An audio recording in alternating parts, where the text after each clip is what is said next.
What are metals, यानी metals किसे कहते हैं। तो मेटल्स ऐसे ग्रुप ऑफ एलिमेंट्स होते हैं जिनकी आमतौर पर विशेषता यह होती है कि वो इलेक्ट्रिसिटी कंडक्ट कर सकते हैं और हीट भी कंडक्ट कर सकते हैं।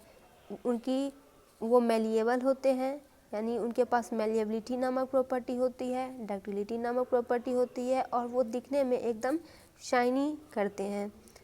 पेरियोडिक टेबल की अगर बात करें तो वो पेरियोडिक टेबल के बाएं तरफ पाए जाते हैं और पेरियोडिक टेबल के सेंटर में भी पाए जाते हैं और मॉडर्न लाइफ के कई सारे पहलुओं में वो देखे जाते हैं।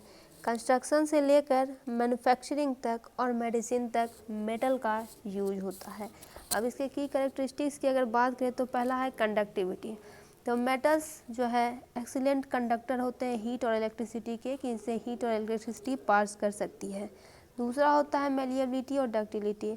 मेटल को पीट कर थीन शीट में, पतले शीट में किया जा सकता है, जिसे मेलिएबल कहते हैं, मेलिएबल कह सकते हैं, और इन्हें वायर में भी खींचा जा सकता है, तो ये डक्टाइल वाला प्रॉपर्टी है।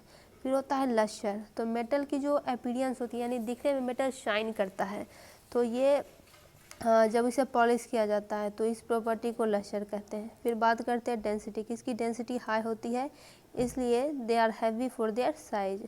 इसकी मेल्टिंग पॉइंट और बॉइलिंग पॉइंट हाई होती है। कैटेगरी की अगर बात करें तो पहला होता है एल्कली मेटल।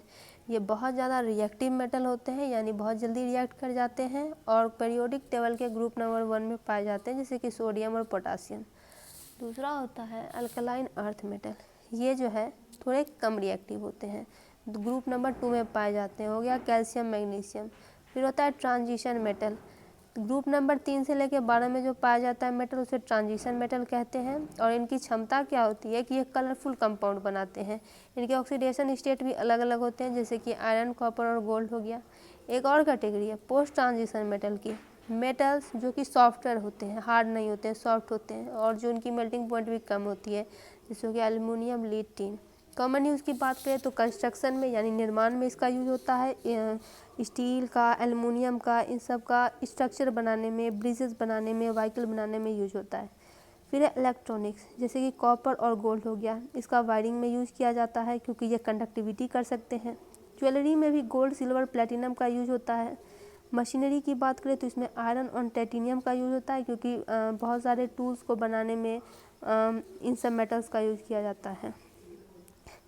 फिर है मेडिसिन, यानी दवाई में, तो जैसे मेटल्स हो गए टाइटेनियम और स्टेनलेस स्टील, इसमें जो है इसका मेडिकल क्षेत्र में यूज किया जाता है।